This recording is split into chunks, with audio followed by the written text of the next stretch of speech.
দোস্ত চল, রামিসা হত্যাকাণ্ড নিয়ে একটা মিছিল করি। চল চল একটা মিছিল করি। কে মিছিল কইরা কি হইব? এটা তো একটা হত্যাকাণ্ড, আমরা এটা বিচার চাইলেই হয় এবং এটা বিচার হওয়াই উদ্দেশ্য। মিছিল কইরা কি হইব? মিছিল করলেই বিচার হইব, আন্দোলন করলেই বিচার করব সরকার, বুঝছস? আরে ভাই, এগুলি হইছে আবেগী কথা। বিচার ব্যবস্থাই তো বর্তমানে খারাপ, তাহলে সরকার কিভাবে বিচারটা করব মিছিল মিটিং করলেই? আর তাছাড়া তোমরা একটা রামিসা হত্যাকাণ্ড নিয়া তোমরা সরব হইছো ঠিকই, কিন্তু হাজারো রামিসা প্রতিনিয়তই বাংলাদেশে প্রত্যেকটা জায়গায় কোনো না কোনোভাবে তারা এইভাবে নির্যাতনের শিকার, ধর্ষণের শিকার। কিন্তু তোমরা কিন্তু সেটা নিয়ে তোমরা কথা বলো না। মেন কথা একটা ভাইরাল হইছে, এটা নিয়ে মানুষের ভিতরে একটু তোলপাড়। আর 2 দিন পর মানুষ এটা ভুইলেই যাইব, বিচার হবে না। মাঝখান থেকে এই আন্দোলন মিছিল এগুলি আবেগী কর্মকাণ্ড। দেখছস কি নিষ্পাপ একটা শিশু মারা গেল, আর তুই এটা বলতে পারলি? ক, শিশুরা কিন্তু খুব নির্মমভাবে মারা গেছে, আর তুই এটা বলতে পারতাছস? আমিও বিচার চাই অবশ্যই, এটা দৃষ্টান্তমূলক একটা বিচার হোক, আমি চাই বিচার হোক। কিন্তু এই যে বাঙ্গু মুসলমানরা নিয়ে আমার কোনো ধরনের কোনো, এদের সাথে আমার স্রোতের সাথে গা ভাসাইতে হইব এরকম কোনো চিন্তা ভাবনা আমার ভিতরে নাই। কারণ এই ঘটনাটা ভাইরাল হয়েছে বিদায় এখন আন্দোলন। 2 দিন পর সবাই ভুইলা যাইব।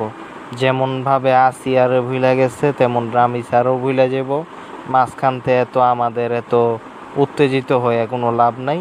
বাকি আমরা অবশ্যই বিচার চাই।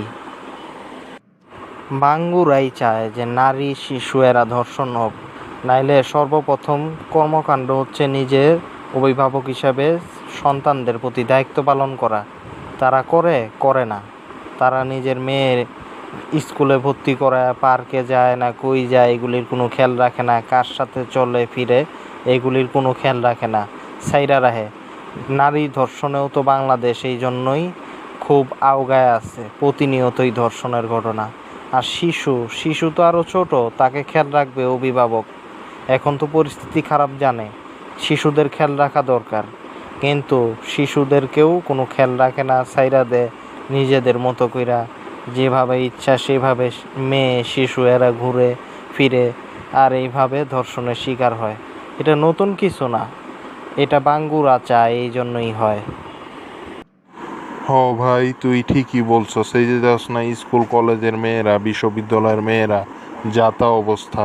আর এখন তো মাদ্রাসার মেয়েরাও হিজাব টিজাব পইরা যেইনে সেইনে কই যে যায় না যায়, যা তা একটা অবস্থা চলতেছে, এবং অভিভাবক এদের খোঁজ নেয় না, ছাইরা দেয় রাস্তায়। আর এরা ছেলে ফেলে, আজে বাজে ছেলে ফেলেদের সাথে চলে। আসলে এই দেশে এগুলি হওয়ারই কথা। অভিভাবকও সচেতন না, আর ছেলে মেয়েরাও তারা আজে বাজে ছেলেদের সাথে নিজেরাই যায়। তো এই জন্যই ধর্ষণ। আর শিশুরা তারা নিষ্পাপ, কিন্তু অভিভাবকের দায় এনে বেশি। আসলেই অভিভাবক নিজের সন্তানের প্রতি যদি খোঁজ না রাখে, তাইলে এই ঘটনা সরকার বিচার করে ঠেকাইব, এটা আসলেই খুব খুবই ঝুঁকিপূর্ণ। সরকার বিচার করলেও এটা থামবো না। মাদক, তারপরে বিভিন্ন সন্ত্রাসবাদী অপরাধী এদেরকে গ্রেপ্তার না করলে এরা তো এগুলি করতেই থাকবো। এরা কোনো বিচার আচার মানে না, এরা নেশাগ্রস্ত, মাদকাসক্ত, এরা এগুলি করতেই থাকবো। বুঝছো, বিচার করলেও সম্ভব না। খালি বিচার হইলেই হয় না, ব্যবস্থা নিতে হয়। সুশিক্ষা দরকার, এই সমস্ত আজে বাজে ছেলে ফেলেদের শাস্তির আওতায় আনা দরকার মাদক সন্ত্রাসী কর্মকাণ্ড করার জন্য। এগুলি তো সরকার করে না।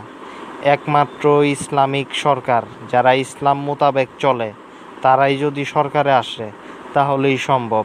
কারণ তারা ইসলামী অনুশাসন কায়েম করে এই সমস্ত সন্ত্রাস, মাদক, যত অপরাধ আছে এগুলি মোকাবেলা করবে। তখন ছেলেপেলেরা সুশিক্ষায় সুশিক্ষিত হয়ে একটা সুস্থ প্রজন্ম গড়ে উঠবে। ঠিক ঠিক, এই জন্যই এই মুহূর্তে একটা ধর্মীয় এবং সামাজিক, একটা রাজনৈতিক জাগরণ হওয়া দরকার, একটা পরিবর্তন হওয়া দরকার। এবং মুসলিম জাতীয়তাবাদী চিন্তা, ইসলামী মূল্যবোধের চিন্তাই পারে এই যাবতীয় ধর্ষণ, খুন, যত অন্যায় অপরাধ, এগুলির সমস্যা সমাধান করতে। এই জাগরণ সকলের মধ্যেই হওয়া দরকার।